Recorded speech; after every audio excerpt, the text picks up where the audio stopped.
If you have deer eating everything in your yard like I do, and you got a geranium leaf in your mouth, you little turd, I have the homemade deer repellent for you.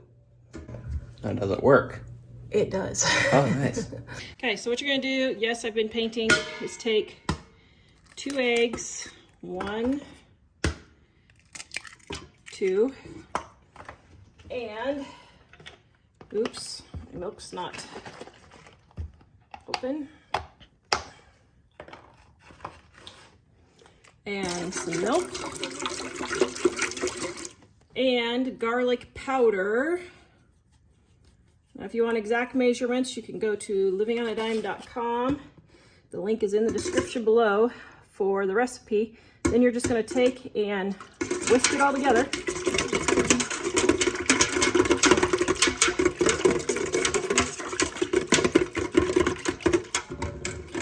This video is brought to you by our Dining on a Dime cookbook, where you can eat better, spend less, and get your grocery bill lowered today with recipes your family will love. Then, here comes the fun part. What you're gonna do is, I add a little bit of water. You don't have to add water, but I do.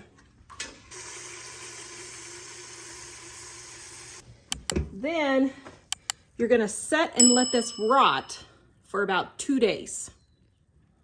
Now, I take it outside because it's warm and it's 100 degrees, but it will cook your eggs. So what I would do is set it somewhere in the shade and let it rot.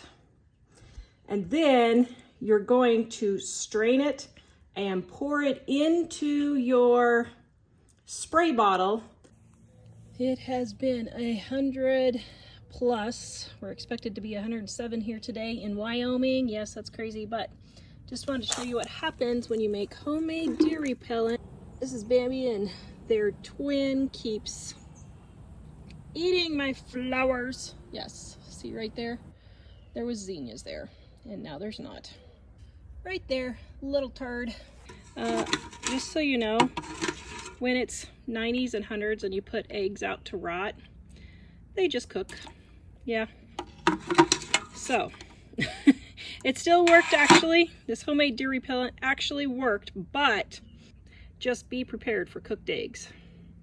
So once you get it in the bottle, if it settles, just shake it up like this.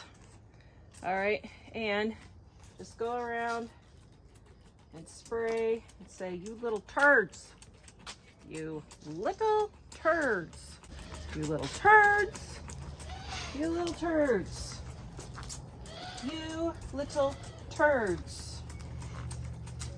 Did I say it enough? Are they little turds then? You little turds. You little turds! There we go. They're little turds.